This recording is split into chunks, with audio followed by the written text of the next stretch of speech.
क्या कांग्रेस और समाजवादी पार्टी के बीच कुछ खिचड़ी पक रही है?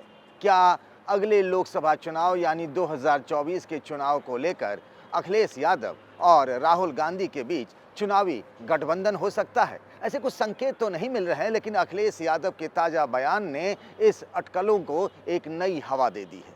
अखिलेश यादव ने उत्तराखंड के दौरे पर ऐसी बात कह दी है कि लग रहा है कि राजनीति में कुछ भी असंभव नहीं है। अखिलेश ने कहा कि हम यूपी की सभी सीटों पर लोकसभा चुनाव लड़ेंगे और अगर गठबंधन की बात है तो कोई अगर हमें मध्य प्रदेश और उत्तराखंड में सीटें दे दे तो फिर बात बन सकती है। उत्तराखंड में समाजवादी पार्टी मजबूत होगी, हमारी ये मानना है। हमारे साथी और काम करेंगे, जो जनता के मुद्दे उनको उठाएंगे और बहुत जल्दी पूरे प्रदेश स्तर के संगठन की बैठक हम लोग करेंगे। 2024 में सभी सीटों पर समाजवादी पार्टी लड़ेगी। यूपी में भी चुनाव लड़ेगी और अगर यूपी में हमसे कोई सीट मांगेगा तो हम उत्तराखंड में भी मांग सकते हैं, मध्य प्रदेश में भी मांग सकते हैं। अब आप ही सोचिए कि उत्तराखंड और मध्य प्रदेश में आखिर वो कौन सी पार्टी है जो बीजेपी के खिलाफ मजबूती से लड़ती हुई दिख रही है, तो आपके जुबान पर सिर्फ एक ही पार्टी का नाम आएगा और वो है कांग्रेस पार्टी। तो क्या अखिलेश यादव इशारों ही इशारों में कांग्रेस के लिए कोई संकेत दे रहे हैं? क्या इन दोनों पार्टियों के बीच में फिर से एक बार जो कहा जाता है कि इतिहास अपने आप को दोहराता है कि 2017 के विधानसभा चुनाव में जब राहुल और अखिलेश साथ साथ हुए थे, क्या अगले लोकसभा चुनाव को लेकर भी ये दोनों साथ आ सकते हैं? नमस्कार, मैं हूं पंकज झा, आप मेरे साथ देख रहे हैं अंदर की बात। आज बात इसी बात को लेकर कि क्या अखिलेश और राहुल गांधी एक साथ लोकसभा चुनाव को लेकर आ सकते हैं? क्या दोनों के बीच में चुनावी गठबंधन हो सकता है? क्या कांग्रेस पार्टी समाजवादी पार्टी के लिए मध्य प्रदेश और उत्तराखंड में कोई सीट छोड़ सकती है, जहां इन दोनों राज्यों में समाजवादी पार्टी का कोई व्यापक जनाधार नहीं है? मध्य प्रदेश में वो इलाके जो यूपी के बुंदेलखंड से सटे हुए इलाके हैं, वहाँ तो थोड़ा बहुत समाजवादी पार्टी का प्रभाव है, लेकिन अलग हिस्सों में समाजवादी पार्टी बस नाम की ही पार्टी रह गई है। और वो यूपी जहां लोकसभा की 80 सीटें हैं, वहां कांग्रेस पिछले कई सालों से कमजोर होती जा रही है। 2009 के लोकसभा चुनाव में कांग्रेस का बहुत अच्छा प्रदर्शन रहा था, जब पार्टी ने 21 सीटें जीत ली थी, लेकिन उसके बाद से आज के दौर में अगर हम बात करें कांग्रेस पार्टी की, तो वो अपना गढ़ अमेठी भी नहीं बचा पाई है। सिर्फ रायबरेली से ही सोनिया गांधी सांसद हैं और उस रायबरेली से समाजवादी पार्टी अपना उम्मीदवार नहीं देती है।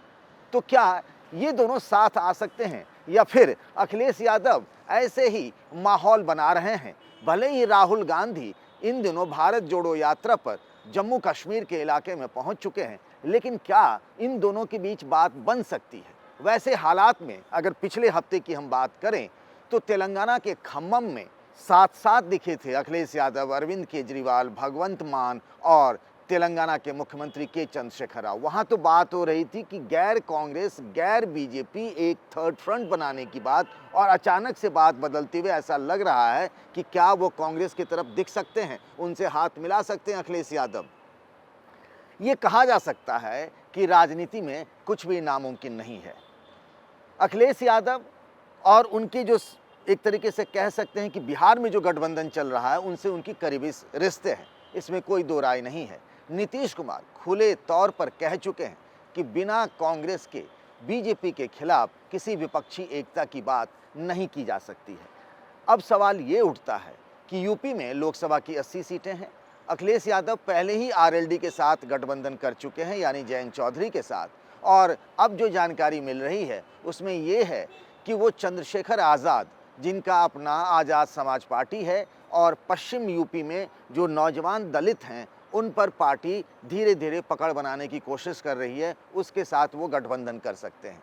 तो क्या ये तीनों नेता मिलकर फिर से कांग्रेस के साथ चुनावी गठबंधन कर सकते हैं क्या यूपी में?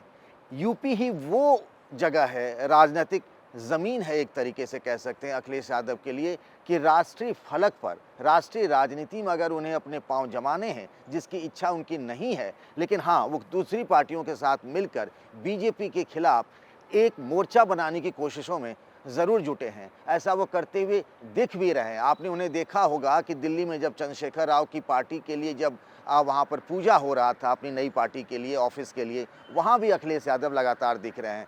उनके संबंध नीतीश कुमार से भी हैं, तेजस्वी यादव से उनकी तो रिश्तेदारी भी है। लेकिन सवाल ये उठता है कि क्या वो अपनी ज़मीन कांग्रेस के साथ साझा करना चाहेंगे, या फिर इसके पीछे भी अखिलेश यादव की रणनीति है?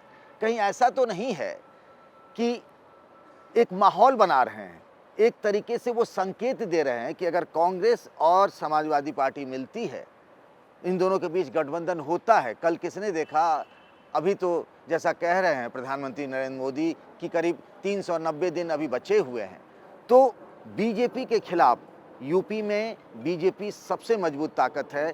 इस बार इस तरीके की बन रहे हैं हालात, जहां मायावती ने खुद इस बात का ऐलान कर दिया है कि यूपी की सभी लोकसभा की 80 सीटों पर वो अकेले ही चुनाव लड़ेंगे। 15 जनवरी को जब उनका बर्थडे था, उन्होंने इस फैसले का ऐलान कर दिया था, यानी बीएसपी अकेले लड़ेगी। पिछले लोकसभा चुनाव में बीएसपी और समाजवादी पार्टी का गठबंधन हुआ था, तब बीएसपी को 10 लोकसभा की सीटें मिली थी और समाजवादी पार्टी को 5। 2014 के चुनाव में भी समाजवादी पार्टी को 5 ही सीटें मिली थी, उसको कोई फ़ायदा नहीं हुआ। लेकिन बीएसपी, जिसको 2014 में कोई सीट नहीं मिली थी, उसका खाता भी नहीं खुला था, उसको लोकसभा की 10 सीटें मिल गई थी। यानी बीएसपी को तो फ़ायदा हो गया, लेकिन समाजवादी पार्टी को फ़ायदा नहीं हुआ। लेकिन कांग्रेस के साथ क्या वो अखिलेश यादव गठबंधन करेंगे? वो जानते हुए भी जब वो कह चुके हैं कि कांग्रेस के साथ गठबंधन का उनका प्रयोग अच्छा नहीं रहा था, 2017 के विधानसभा चुनाव में उन्होंने प्रयोग किया था, और जो आंकड़े हैं वो बताते हैं कि समाजवादी पार्टी को उस वक्त 47 विधानसभा की सीटें मिली थी और 7 विधानसभा की सीटें कांग्रेस को मिली थी। बहुत नुकसान हुआ था दोनों ही पार्टियों को। उसके बाद भी अखिलेश यादव क्या कांग्रेस के साथ समझौता करेंगे बीजेपी को रोकने के लिए, या फिर उनकी ये रणनीति है कि बीएसपी के मुकाबले बीजेपी के खिलाफ एक बड़ा विपक्ष बनते हुए वो दिखें? सबसे बड़ी बात यह है कि मायावती ने इस बार अपना समीकरण बदल दिया है।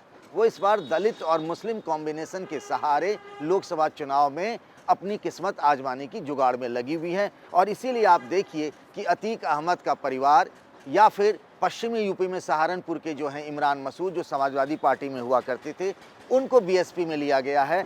जो मुस्लिम नेता हैं उनको बहुत तवज्जो दी जा रही है बीएसपी में।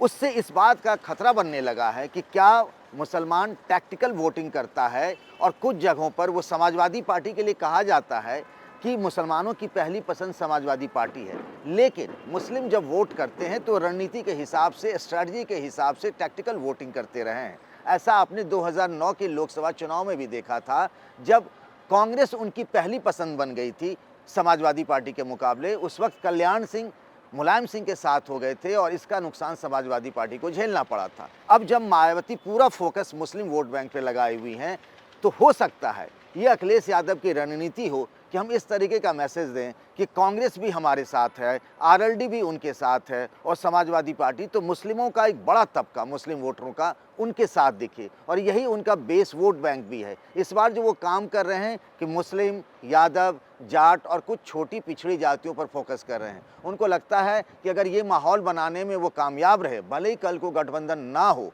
क्योंकि गठबंधन में गिव एंड टेक होता है। क्या अखिलेश यादव कांग्रेस जो कि राष्ट्रीय पार्टी है, उसको क्या यूपी में वो 5-10 सीटें ही देने को तैयार होंगे?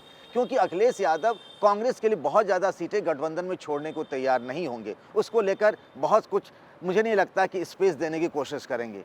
तो कहीं ऐसा तो नहीं है कि मुसलमानों में एक तरीके से ये मैसेज देने की कोशिश कर रहे हैं अखिलेश कि वो उनके ही साथ बने रहें, क्योंकि वही बीजेपी से ही लड़ते हुए दिख रहे हैं? ऐसा भी हो सकता है जब अखिलेश ने अपने मन में अखिलेश ने जब ये बात कही है कि वो मध्य प्रदेश और उत्तराखंड में सीटें अगर कोई उन्हें दे दे तो गठबंधन पे बात हो सकती है, तो हो सकता है उनके मन में गठबंधन से पहले कहीं इस तरह की बात हो, और ये उनकी रणनीति हो कि मुसलमानों के बीच में मैसेज जाए कि यही वो पार्टी है जो यूपी में बीजेपी के खिलाफ लोकसभा में मजबूती से लड़ सकती है।